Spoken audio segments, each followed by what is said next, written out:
My family hijacked my vacation plans for my golden sister and her kids.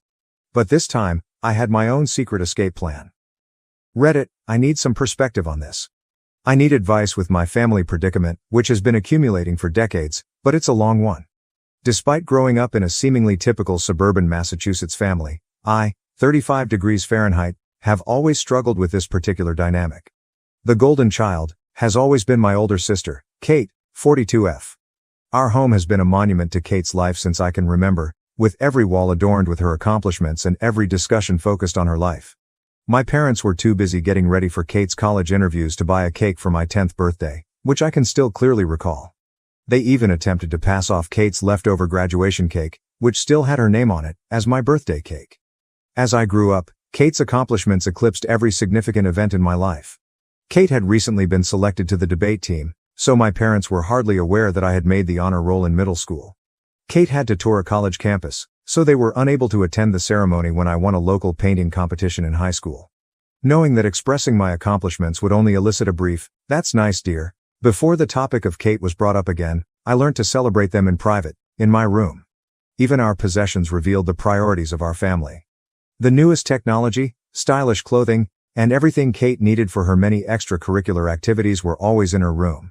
In contrast, my room was filled with hand-me-downs. When I expressed interest in taking music lessons, I had to make do with Kate's abandoned violin, her old clothes, and her old school supplies. I had trouble playing the violin since it was too large for me. We already spent so much on Kate's piano lessons this year, my mother responded in response to my request for a suitably sized one. All the way through high school, the trend persisted. I was forced to use borrowed library books to study while Kate received private instruction for her SATs. My parents took out a loan for her to buy a car for college. They advised me to take the bus when I needed assistance getting about. Kate's needs and desires were at the center of every financial choice, family discussion, and holiday preparation. It was really difficult in college. With the full backing of our parents, Kate had earned her degree from a renowned university. They could only agree to pay half of the tuition at a public school when it was my turn. They clarified, "We're still paying off Kate's student loans. You'll need to figure out the rest on your own." In order to make ends meet, I worked 2 part-time jobs while I was a student, frequently dozing off over my textbooks. Kate, in the meantime, was beginning her career at a position our parents had helped her land through their contacts. 7 years ago, Kate got married, and everything changed, or rather, grew worse. For a whole year, our family's whole attention was on the wedding. For her ideal wedding, which included a designer gown, an opulent location, and a guest list of more than 300, my parents took out another loan. Despite their concerns about the payments, I recall hearing them in the kitchen one evening and their insistence that nothing was too good for Kate's special day. Was there ever any question that she was her maid of honor? I was supposed to coordinate bridal showers, plan a lavish bachelorette party, and manage any minor emergencies that arose. My mother told me, "Don't be selfish, Elizabeth. This is your sister's special time," when I expressed how stressed I was with juggling these obligations while working a full-time job. The twins followed. Our parents were ecstatic when Kate revealed she was expecting twins. Even though they were still repaying the wedding loan, they contributed to the down payment on a home close to them. I witnessed them spend their retirement money, which they claimed they couldn't access when I needed assistance with college, on the day they signed those documents. However, they claimed that this was different. "This is for our grandchildren." Who was the default babysitter, you ask? Yes, I do. It started out as sporadic babysitting. The request, "Elizabeth, could you watch the boys for a few hours?" became a weekly ritual, which was later extended to evenings whenever they had appointments. My parents were in favor of this arrangement, stating, "This is what family does." Kate and her husband Jack, 43 million, assumed that I would always be there to assist them whenever I attempted to object. Even while I adore them, the twins, who are now active 7-year-olds, are draining. The routine is the same every weekend. Kate unexpectedly drops them off at my place, usually with a pretext that she needs me time, or has essential errands to run. The lads run amok, transforming my tiny apartment into a catastrophe. Kate starts crying about how overwhelmed she is when I try to set limits or ask for advance warning, and my parents criticize me for not being supportive. I put in a lot of overtime to establish myself in the marketing industry. I recently received a promotion offer that would involve greater hours and more travel. My mother remarked, "But what about the twins? Your sister needs you here." Kate added, "You can't take that job, Elizabeth. Who will help me with the boys?" when I brought up this topic during a family dinner in the hopes of receiving some congratulations. It seems as though my time, profession, and life are completely irrelevant. My father adds, family should come first, Elizabeth. My mother always responds, your sister has 2 children to look after. You don't know what tired really means. When I tried to explain how overwhelming it all is, Kate accused me of being envious of her life and her kids. She replied, you're just bitter because you're still single, as though my marital status were the only factor that determines my value as a person. After a particularly demanding weekend with the twins, I made the decision to finally treat myself to a beach vacation last month. They had successfully damaged my laptop and left permanent markings on my couch. I knew I needed a vacation. I discovered a small, unpretentious resort in Florida that was ideal for a tranquil retreat. My mother's eyes glowed when I brought it up during our weekly family supper. Oh, that's perfect. We should all go together. The twins would love the beach. Before I could protest, Kate had already begun organizing events. She stated, you can take the boys swimming while Jack and I have some alone time, as though my trip would naturally turn into a time for them to be looked after. In exchange for my assistance with the twins, of course, my parents even offered to upgrade my reservation to a superior resort where they would all stay.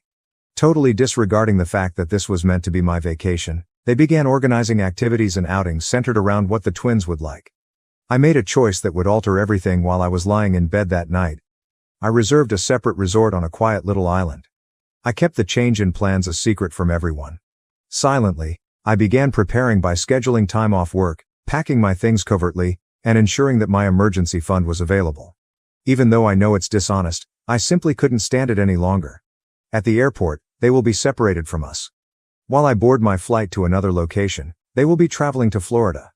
I've disabled location sharing and am ready for the inevitable criticism. Yes, I am aware that there will be drama. Yes, I am aware that they will be upset. But I want to prioritize myself for the first time in my life. I've been the dependable sister, the ideal daughter, and the always available aunt for 35 years. To meet my family's expectations, I've given up my social life, my weekends, and my own needs.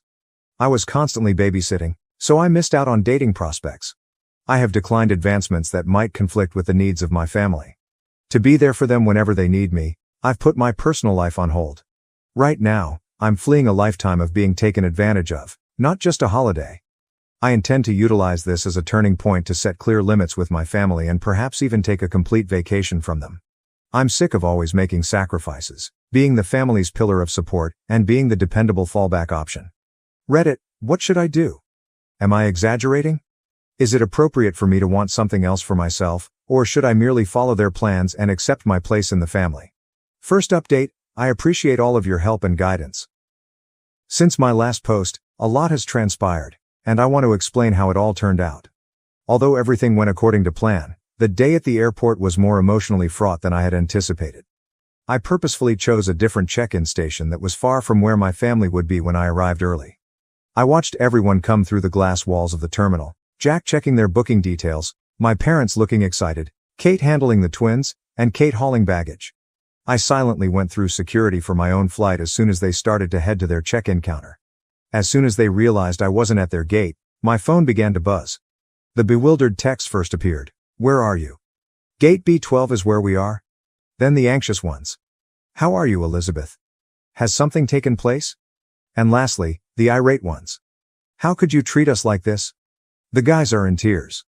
Before I boarded my aircraft, I switched off my phone. I experienced a peculiar fusion of liberation and remorse for the first time in years. I had lived with that guilt for the majority of my life.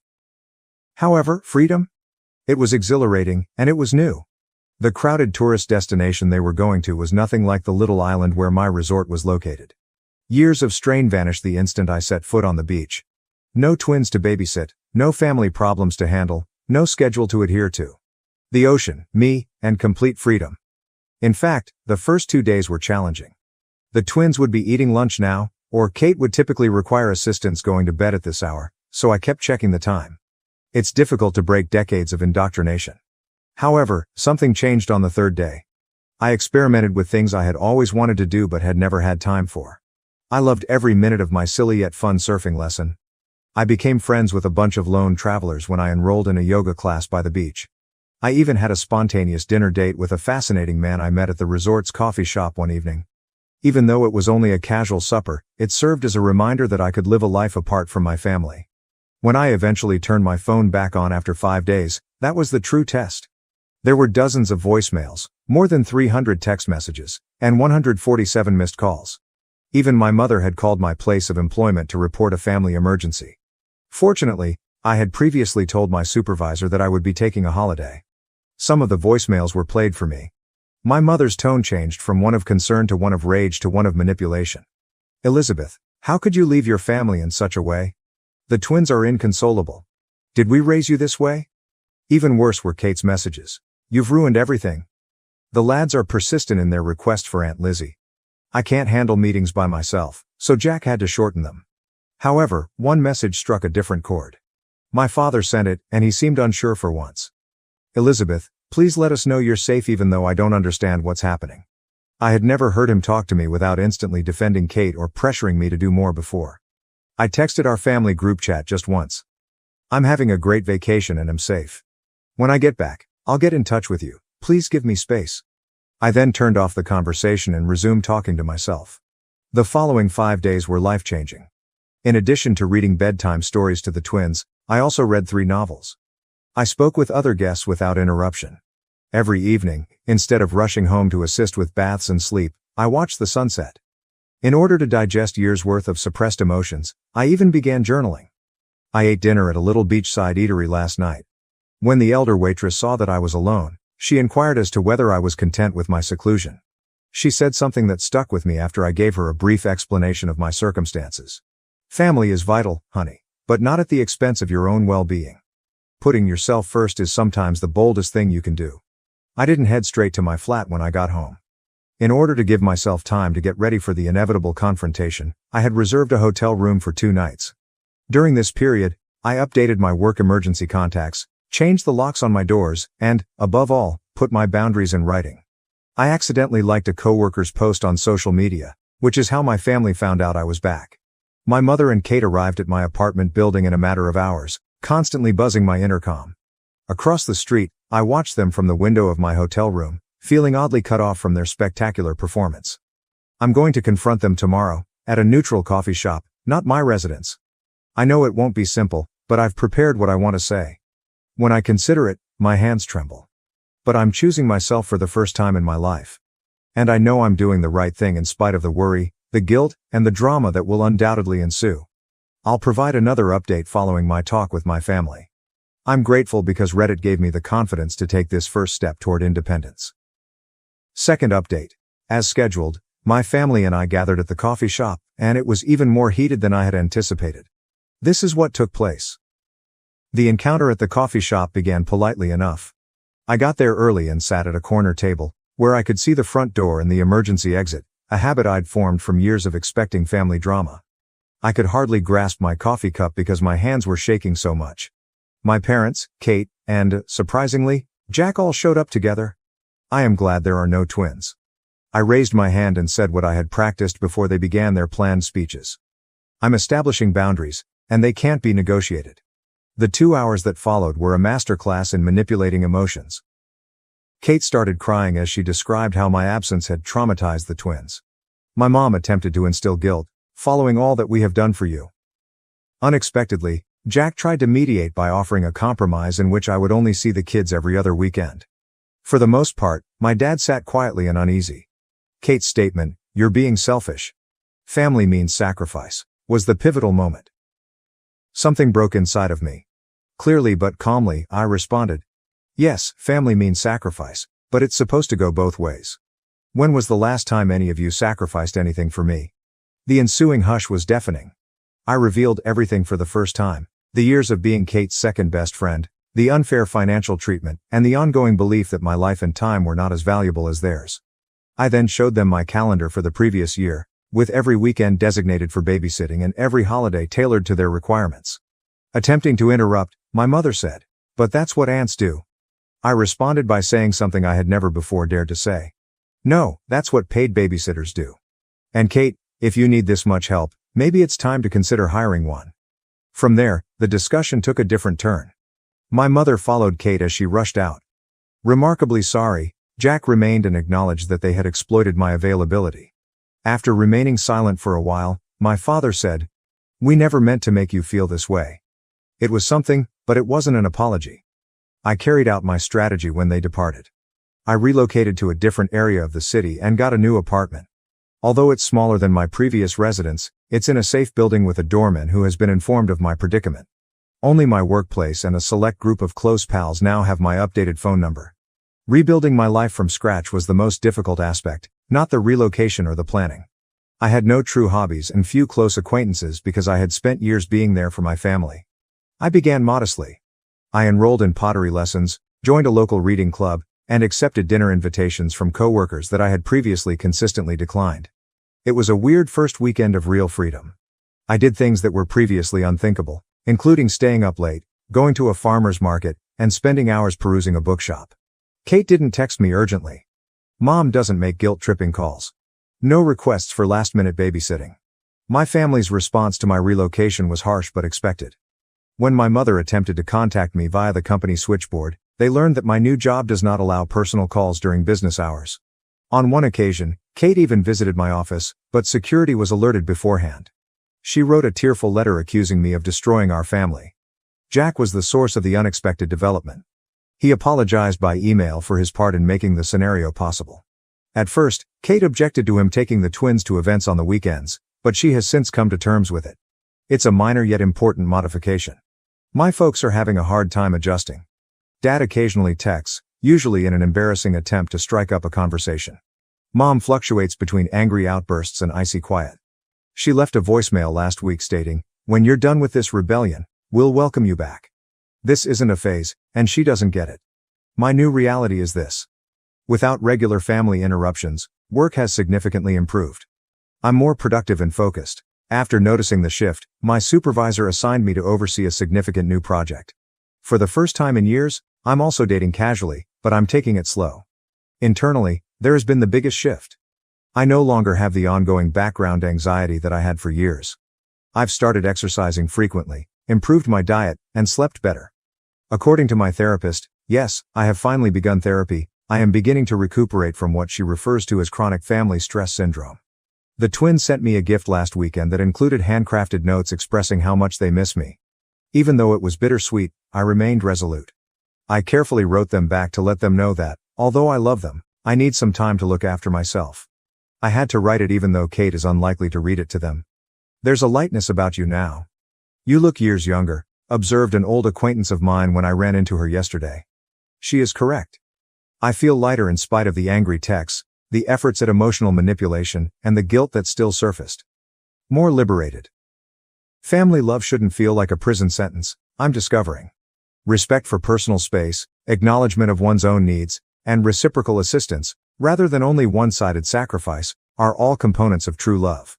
My new flat will be 1 month old next week. This is the first time I've ever dared to throw a tiny housewarming celebration. Only a few buddies from pottery class, book club, and work. No expectations, no drama, no family, just individuals who embrace me for who I am. I'll provide another update soon. I'm grateful to Reddit for giving me the confidence to make a life shift. Update 3. Completed update. It has been a life-changing 3 months, and I want to describe how it has all come together. The confrontation I had been dreading and anticipating arrived last week. My father unexpectedly came up to my place of employment. His method was distinct from Kate's emotional manipulations or my mother's prior frenzied attempts. When he asked if we could have lunch together, he was composed, even resigned. We got together at a peaceful eatery close to my workplace. For the first time in my life, he truly saw me as his daughter, not as Kate's sister or the family's fallback option. He remarked, "You look healthy," in a startled tone. Happier. The fact that he hadn't seen my discontent for years weighed heavily on the observation that lingered between us. The family had presented him with a proposal. They were prepared to make concessions. If I agreed to take back my place in the family, I could have every other weekend off. He went on to say, they'd even pay for my time with the twins, as though making money off of the commitment would make it more alluring. They still didn't understand, I realized as I looked at him across the table. They did not view my independence as a basic right, but rather as a negotiating chip. "Dad," I replied, "I'm not negotiating my freedom. I'm living it." The conversation that ensued was the most candid one I have ever had with my father. I described how their incessant focus on Kate had impacted me emotionally as much as practically. I told him about memories he had forgotten or had never noticed, dreams disregarded, accomplishments overlooked, and birthdays neglected. His reaction was surprising. He sat for a long time in quiet, not making the normal defense of their decisions. At last, he stated, "We thought we were doing what was best for the family. We never saw how much we were hurting you." Although that wasn't quite an apology, it was the first time I had ever been acknowledged. When he inquired about my new life, that was the true turning point. He paid attention for the first time as I discussed my pottery lessons, my job advancement, and the new acquaintances I had made. Even though it was not flawless, I showed him pictures of a vase I had built. I was shocked by what he said next. "You seem to have built a good life for yourself without us." Both the recognition and the grief in his voice were genuine. We agreed at the end of lunch that nothing would ever be the same again. He gave me my first sincere embrace in years as he bid farewell. "I hope someday we can be part of your life again, but on different terms." That exchange appeared to set off a final round of family strife. After learning of our lunch, my mother began a fresh round of emotional attacks. She has been informing family members that I need an intervention because I'm having a breakdown. Kate has been making passive-aggressive remarks about selfish sisters and broken families on social media because she feels deceived by our father's approval of my decisions. The difference is that none of it has the same impact on me as it formerly did. I've gained a viewpoint from my new life that I didn't have previously. Their actions, in my opinion, are an attempt to keep control over someone who has finally gained their freedom. My new flat seems like home now. My attempts at pottery and pictures of my chosen family, friends who value my independence and respect boundaries, adorn the walls. I've begun teaching my less experienced coworkers at work, ending the vicious loop of toxic support that has long ensnared me. My connection with time has changed the most. I get to spend the weekends any way I want. I've started learning Spanish, joined a local hiking group, and even started dating someone who respects and values my limits. I'm creating a life for the first time that is true to who I am rather than what my family demands of me. The twins sent me a homemade card last Sunday, which was obviously written under supervision. It was filled with regrettable statements about how much they miss their aunt. This would have previously led me into a downward spiral of uncertainty and remorse. Rather, I responded with a tender yet strong letter, stating that although I may not be as involved in their everyday life, my love for them hasn't changed, and that sometimes grown-ups need to look for themselves. According to my therapist, I am exhibiting what she refers to as post-traumatic growth, not merely moving past the past but creating something more robust and wholesome in its stead. She has assisted me in realizing that I am not responsible for resolving the dysfunction in my family. Yesterday was the most recent development. Jack, Kate's husband, contacted me to let me know that my stance has caused changes in their home, not to place blame on me. They've finally recruited part-time help to help with the twins, and he's become a more involved parent. Jack believes it's better for everyone, but Kate is having trouble adjusting. I'm sitting in my home office getting ready for a business trip next week as I write this last update, something I could never have done in my previous life. A frame quotation that speaks to my path is on the wall behind my desk. Sometimes the bravest thing you can do is set yourself free. I want to express my gratitude to everyone who supported me and followed my tale. You gave me the confidence to make my own decisions. If you're wondering if people in comparable circumstances are selfish for desiring their own lives, know that you're not. Being free is not selfish. Treating oneself is not unkind. Setting limits is not a sign of treachery. I have no idea how my relationship with my family may develop in the future. Perhaps one day we'll discover a different kind of connection, one based on respect for one another rather than duty. In the interim, I'm concentrating on fostering the life I've built, including my friendships, interests, profession, and, above all, my sense of self. This is not merely a conclusion, it's just the beginning. And I'm looking forward to what comes next for the first time in my life.